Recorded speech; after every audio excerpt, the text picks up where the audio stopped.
Kabila appartient désormais au passé de l'histoire congolaise. Pourquoi? Parce qu'il a eu 2 mandats, plus 3 ans. Donc moi je pense que nos amis du PPRD devraient réfléchir triplement, pas doublement, triplement sur les risques qu'ils veulent faire courir à M. Kabila. Si on est soit pendant l'état de siège, état d'urgence, qu'elle soit partielle ou totale.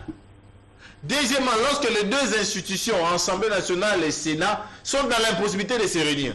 Troisièmement, lorsqu'il y a intérim à la présidence, on va vouloir réviser. Ça, c'est la première marche de la vérité. La deuxième marche de la vérité, c'est que ces députés-là est en train de tromper le peuple. En quoi disons, en quoi faisons? 6 mois passés, il a fait signer des députés à l'Assemblée nationale. Ce sont des députés Lamouka. Mais qu'est-ce qu'ils ont fait de leurs initiatives? Parce qu'il y en a.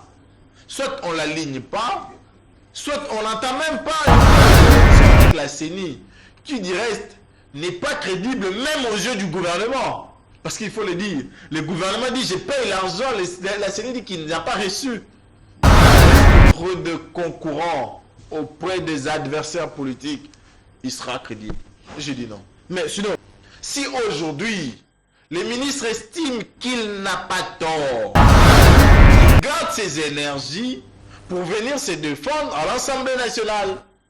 Et là, nous souhaiterons que cette plénière soit diffusée en direct pour que nous sachions quel a été le rôle que le gouvernement a. En tout cas, la deuxième des préoccupations, le Parlement donne une loi. Cette loi-là dit, voilà, l'exercice de petits commerces doit être réservé uniquement aux nationaux. Et qui est le patron de cette économie-là ou de la structuration de l'économie? C'est le ministre de l'économie et le ministre du commerce extérieur. C'est eux qui doivent appliquer cette loi mise en place ou donnée par l'Assemblée nationale et promulguée par l'institution présidente de la République. Mais ce dernier ne le fait pas. Troisième question. On nous a fait vendre les illusions ici que nous allons avoir de poissons et que nous allons vendre à moindre coût, mais qui finalement n'a pas été rendu possible. Pourquoi? Parce que simplement, un ministre a failli dans la prévision. Parce que la prévision veut dire, oui, je sors 6 millions de dollars du trésor public pour aller acheter un quota. Parce qu'il faut dire que nous avons acheté un quota. Il faut également réserver de quoi louer les bateaux qui va pêcher. Il faut également réserver de quoi trouver un bateau frigorifique pour la conservation. Il faut également préserver de quoi payer les transports de la Namibie au Congo. Arrivé au Congo, il faut également asseoir la structuration pour que ces poissons-là soient vendus et parvenus au Congo. Le monsieur ne le fait pas. Pire encore, les délais échus. Nous perdons les quotas, ça il faut le dire. La RDC a perdu les quotas. Non, on n'a pas perdu parce J'arrive. que la Namibie a repoussé le contrat jusqu'au J'arrive. prochain. Vous êtes journaliste, vous n'avez pas fouillé pour savoir qu'est-ce qui a motivé ces prolongations-là.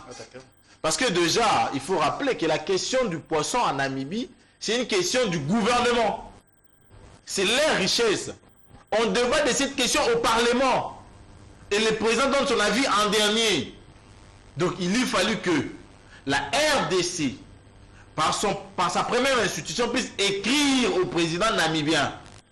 Et ce dernier a négocié avec sa majorité parlementaire, qui a donné une résolution intimant l'ordre au ministre de la Pêche de proroger le quota de la RDC.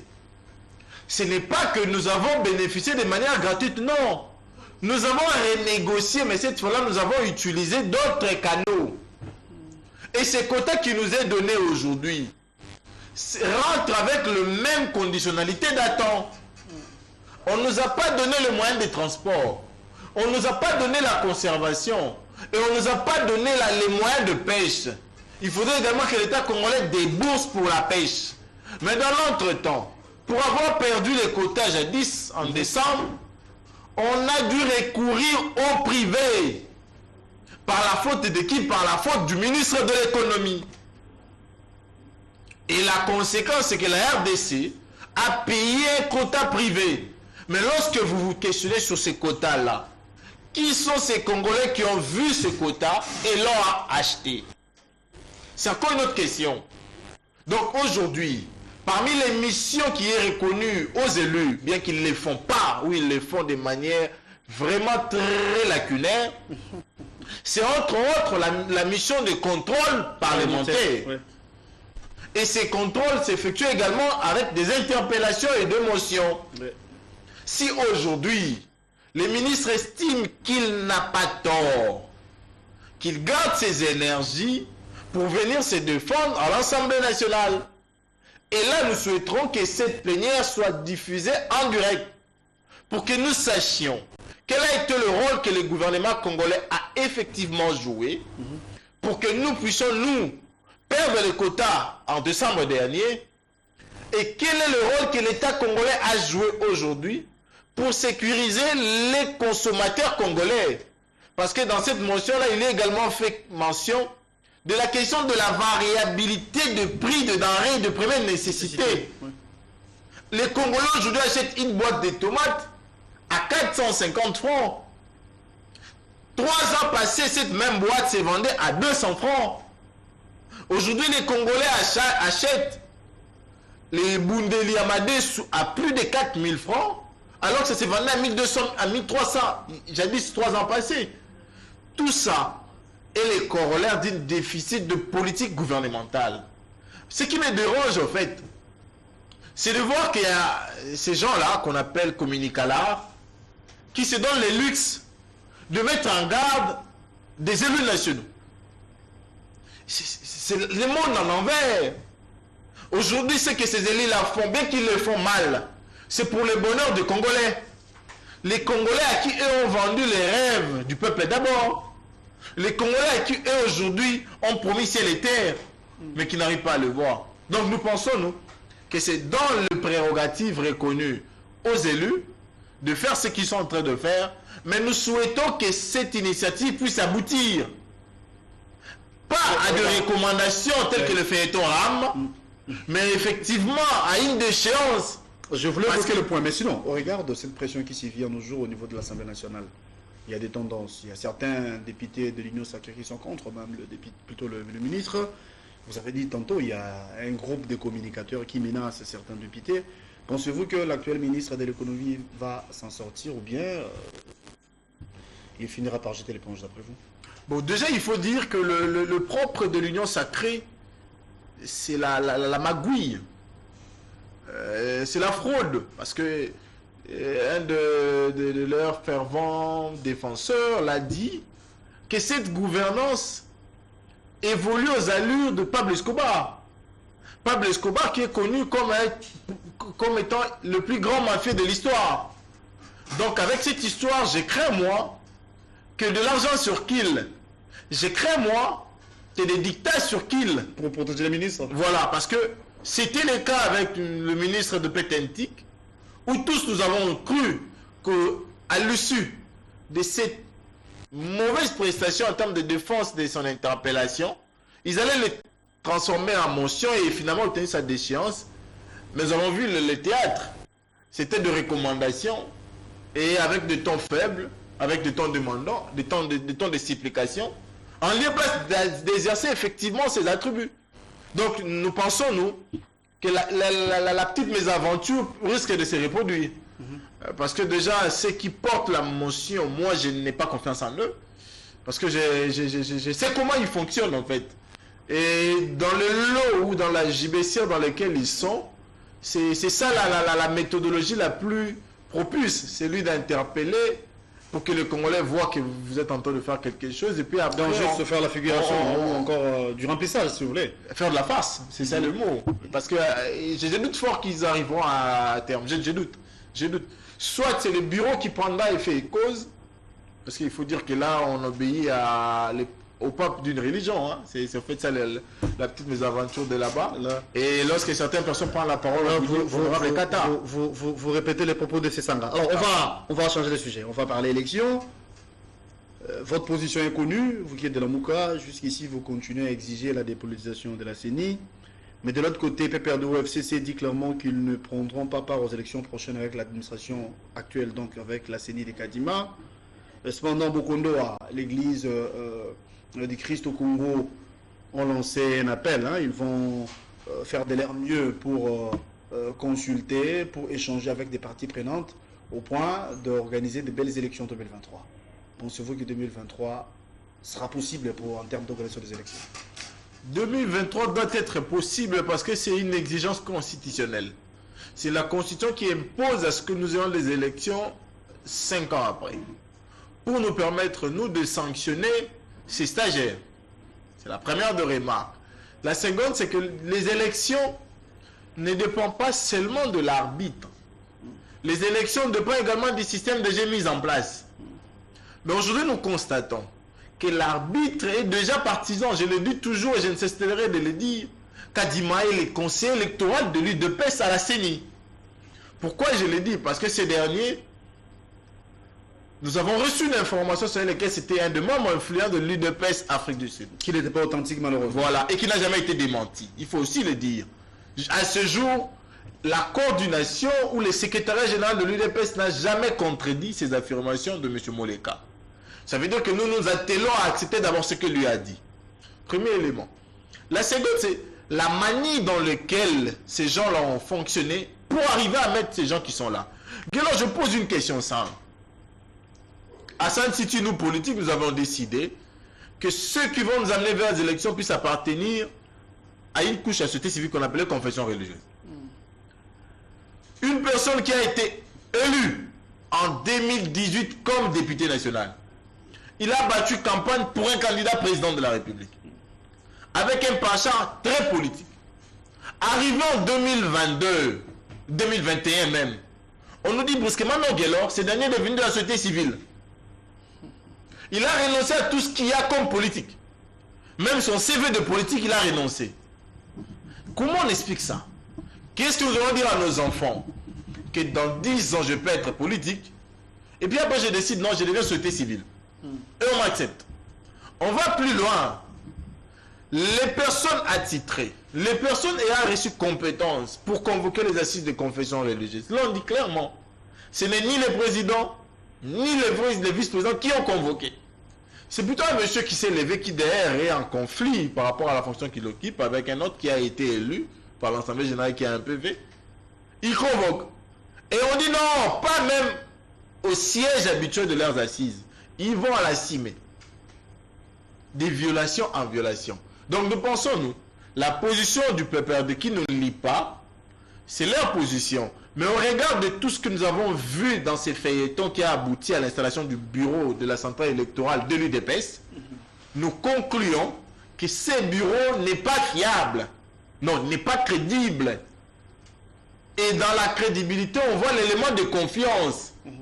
Si nous, politiques, nous qui allons déposer candidature, nous qui allons concourir, nous n'avons pas confiance en eux, pourquoi nous amener avec eux? Et la démarche que la SCC compte entreprendre, ma famille politique va sûrement se prononcer là-dessus, mais je pense que dans notre élan d'ouverture, nous allons recevoir tout le monde. Nous allons parler avec tout le monde. Mais nos chefs de demande demeurent. Nous devons faire des réformes. La CENI, dans sa structure, dans son format actuel, ne fiabiliserait jamais le processus électoral. Mais les réformes, oui, vous avez raison, parce qu'il y a eu rentrée parlementaire il y a peu, vous en savez quelque chose. Vous avez les députés au sein de l'hémicycle. Pourquoi ne pas donner ou encore fait ce genre de propositions à vos députés, afin que la question soit traitée au niveau de l'Assemblée nationale? Quand vous exigez des réformes, voilà pourquoi les gens disent ou les gens pensent que jusqu'ici, vous continuez à exiger également les dialogues. Déjà, je l'ai toujours dit et je l'ai redit encore avec beaucoup de fierté. Nous sommes ni demandeurs ni preneurs d'un quelconque dialogue. C'est notre position. Et moi particulièrement. Je ne demande pas et je ne prendrai pas. Deuxièmement, les réformes. Ne saviez-vous pas que les députés marginalisant l'Assemblée nationale s'appellent les députés élus de la Mouka? Ceux à qui on ravit sauvagement la parole, c'est les députés de la Mouka. C'est pour qui les questions orales pourrissent dans des tiroirs, c'est les députés de la Mouka. Aujourd'hui, les meilleurs, les plus productifs des députés à l'Assemblée nationale sont des députés de la Mouka. Mais qu'est-ce que l'on fait de leurs initiatives? Parce qu'il y en a. Soit on ne l'aligne pas, soit on n'entend même pas écho.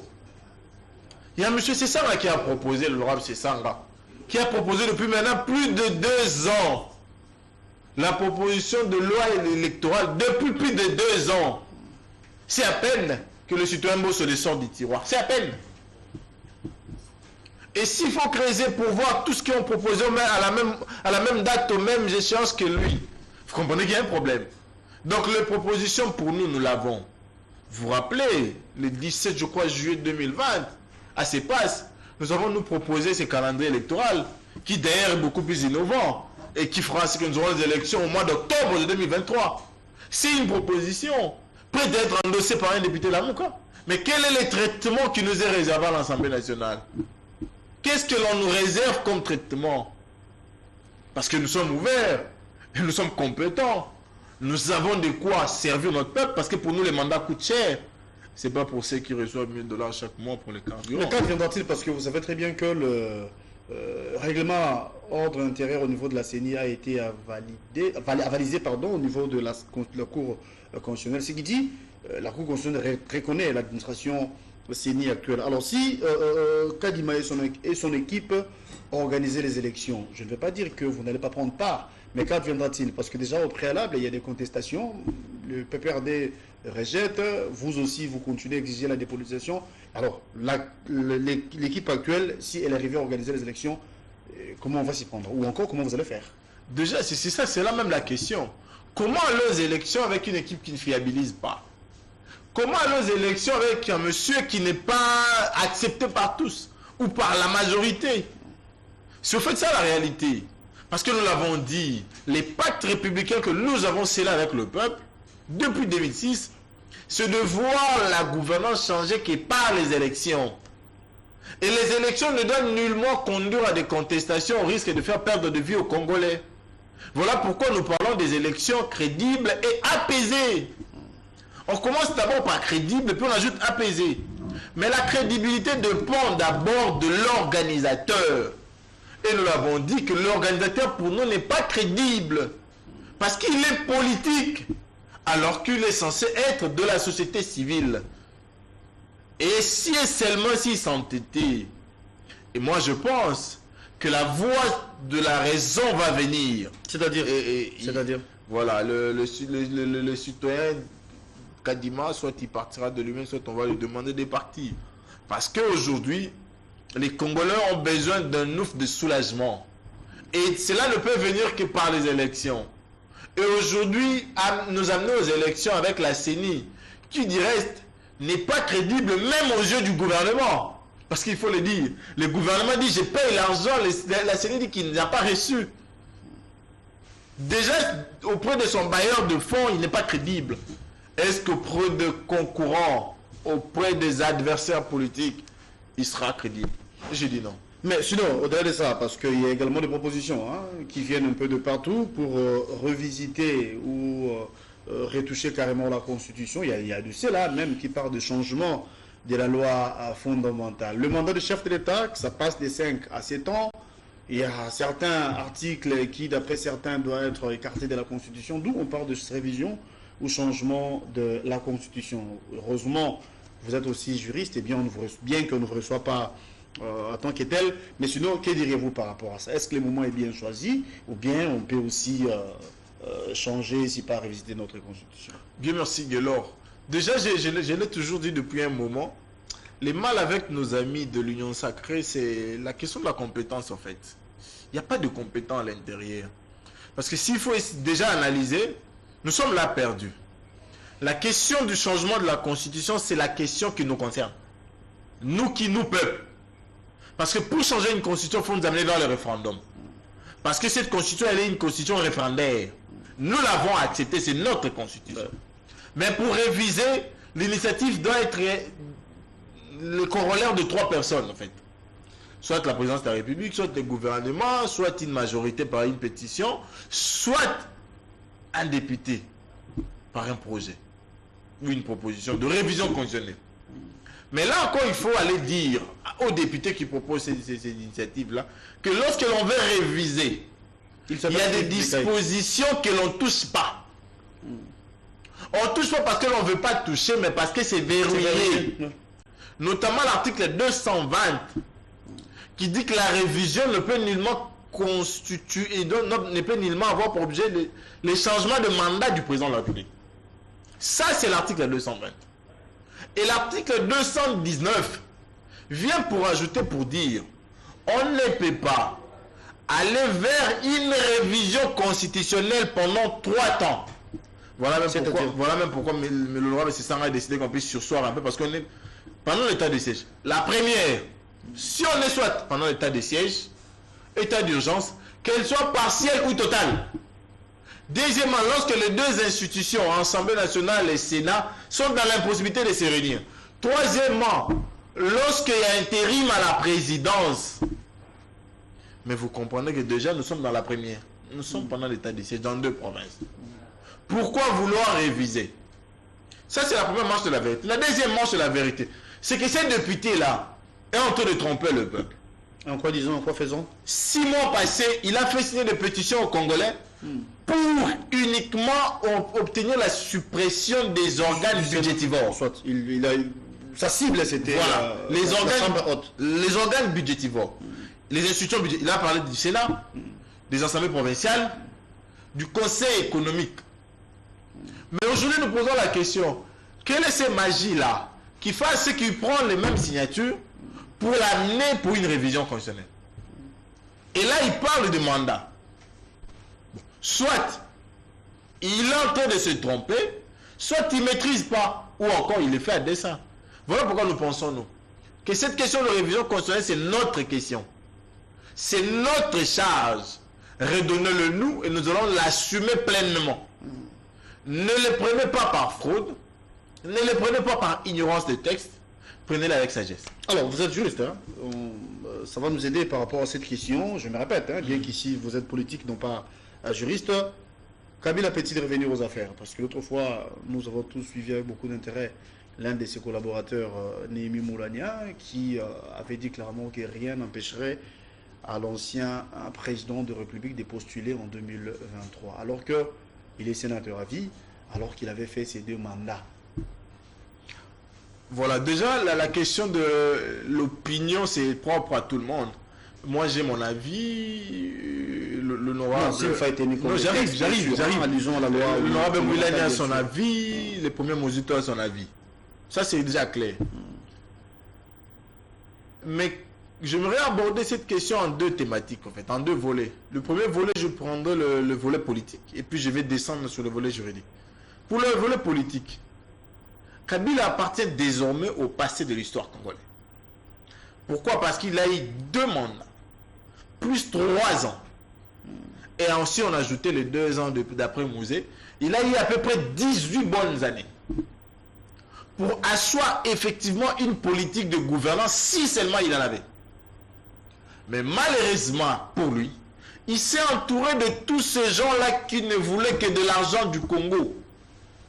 Il s'est entouré de tous ces gens-là qui n'avaient rien à faire de la mission des Congolais.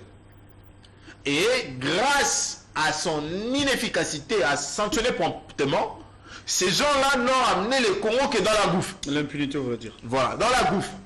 Et aujourd'hui, rêver voir Kabila venir, c'est comme qui dira à Lingala, Nini Asala qui t'a bossé dans ça. Si on fait ça la question, si pendant 18 ans, vous n'avez pas pu, vous pensez qu'après 5, vous allez pouvoir. Le deuxième volet, c'est le volet juridique. D'accord. La constitution donne la condition pour être candidat. Être des sociétés congolaises, avoir plus de 35 ans, tout. Et la même constitution dit on est élu pour un mandat renouvelable une fois. Et cette même constitution va encore plus loin pour dire oui, vous pouvez être élu et après vos 2 mandats, vous allez devenir sénateur à vie. Oui. Sénateur à vie qui en réalité est un titre honorifique, mais qui peut être praticable. Pourquoi? Parce qu'il y a une place qui est réservée au Sénat. Et probablement, je ne sais pas si le règlement intérieur du Sénat le dit, il y a des émoluments qui vont sortir. Mais la question que les nombreux Congolais doivent se poser, est-ce que l'on peut renoncer c'est ce que les gens disent, hein, au titre de sénateur à vie? Renoncer à ces titres. Voilà. C'est ça. C'est là même la bêtise. Parce que réfléchir ainsi, c'est pour vouloir être candidat. Mais il y a une petite ouverture qui peut compliquer la donne. Si vous renoncez à ces casquettes-là d'être sénateur à vie, vous concourez aux élections et vous perdez, ce qui est sûr et certain d'ailleurs. Est-ce que vous allez les retrouver ou c'est parti pour de bon? Et si vous allez renoncer sur quel format? Est-ce que vous allez faire une note pour écrire que je renonce? Et si vous écrivez la note, qui est chargé d'en prendre acte? Se fait ça la question. Et celui qui prendra acte, il prendra acte de quelle décision? Et ça serait un arrêt. Que dit la loi par rapport? Voilà. La Constitution, tout comme la loi de 2018 sur les anciens chefs d'État et chefs de corps constitués, est muette sur la question. Il ne vous dit pas clairement. Alors, ce qui n'est pas interdit est autorisé, dit-on. Voilà. Si l'on renonce, je rentre maintenant à la deuxième manche de la question. Si l'on renonce, on concourt et on perd, est-ce qu'on peut revenir? C'est ça la question. Parce que c'est grâce à cette casquette de sénateur à vie que beaucoup d'avantages lui est alloué. 690 000 $ de salaire, les escortes, le fil de carburant, un bureau qui est payé avec les collaborateurs, et des voyages. C'est en fait ça la réalité. Est-ce que si vous y renoncez, vous concourez que vous perdez, vous allez les retrouver? Et si vous ne les retrouvez pas, vous allez être prêt à subir toute la traque qu'il y aura? C'est en fait ça la question. Donc moi je pense que nos amis du PPRD devraient réfléchir triplement, pas doublement, triplement sur les risques qu'ils veulent faire courir à M. Kabila. C'était une page déjà fermée et nous ne souhaitons pas l'ouvrir. Maître Jonathan Ngolé, je rappelle ici que vous êtes le président de l'Amour du Congo, pour l'Amour du Congo. Vous êtes cadre également au sein de cette plateforme politique Lamuka. Nous sommes arrivés à la fin de cette émission. On devrait en principe recevoir également Pancras Iwaye, qui est l'un des communicateurs de l'Union Sacrée, mais hélas, il n'a pas pu prendre part à cette émission. Sinon, en guise de conclusion, vous avez 2 minutes et c'est par là qu'on va se quitter. Voilà, je vais demander aux députés nationaux de faire honneur cette fois-là. Nous savons qu'il coûte cher à la nation parce qu'en dépit de Jeep qu'ils ont réussi gratuitement sans effort et des 1000 $ qu'ils perçoivent, ils doivent quand même faire honneur à la nation. Le ministre de l'économie, de par sa politique gouvernance, n'a pas été à même de satisfaire beaucoup de Congolais. Vous l'avez détecté. Assumez-vous et assumez-vous pleinement. Et également à mon peuple, je demande d'être prêt. Parce que les stages professionnels de nos amis de l'Union Sacrée ayant pris fin, il va falloir que le peuple les note en 2023. Et il faut les noter avec beaucoup de rigueur. Et à la fin, nous allons délivrer ces certificats d'inaptitude professionnelle pour qu'ils ne travaillent plus jamais. Merci à vous, Guélor, de l'invitation que vous nous faites. Et je salue tous les résistants de la Mouka. Quelqu'un m'écrira, c'est par là qu'on va se quitter. Vous avez posé une belle question. C'était au sujet de l'affaire Kabila. S'il renonçait à son titre de sénateur à vie et qu'il perdait aux élections, est-ce qu'il peut le retrouver ou pas? C'était ça votre inquiétude, donc votre question. Et une question qui est venue. L'actuel président est encore à son premier mandat. Donc il va postuler pour un second. Pour perdre? Non. S'il perdait, par exemple, du coup il sera sénateur à vie. Mais dis-moi, il a perdu. Voilà. Pourquoi n'est pas, pour Kabila, qui peut aussi perdre, il continue à être sénateur à vie? La démarcation, elle est simple. Kabila jouit déjà dans ça. Il joue depuis 3 ans. Bien que j'apprends qu'on ne le paye plus. Il est déjà là. Mais celui-là n'est même pas encore entré. Kabila, on l'a investi au Sénat. Vous avez vu, on a parlé, c'était un Kabila qu'on a investi. Il a déjà même été présent. C'est en fait ça la réalité. Et la démarcation, elle est simple. L'autre n'a pas encore posé ses pieds dans cette casquette-là. Et l'autre y est déjà. Et il joue de ses avantages-là. La preuve que c'est grâce à cette loi-là qu'on ne peut pas le poursuivre pour tous les faits qu'il a commis pendant qu'il était là. Mais maintenant là qu'il décide de quitter, déjà qui prendra acte de son départ? Et s'il prendra, ce sera sur quelle décision? Et une fois qu'il quitte, il perd. Est-ce qu'il va revenir? Prochainement, nous allons recevoir Jean-Serge Tiben ou Jimmy Kitenge, je ne sais pas moi, Aristote Ngari, mais l'un du PPRD pour en savoir plus, pour poser ces genres de questions qui, à mon avis, semblent être très importantes, aussi intéressantes. Merci beaucoup, Maître Jonathan Ngolé. C'est la fin.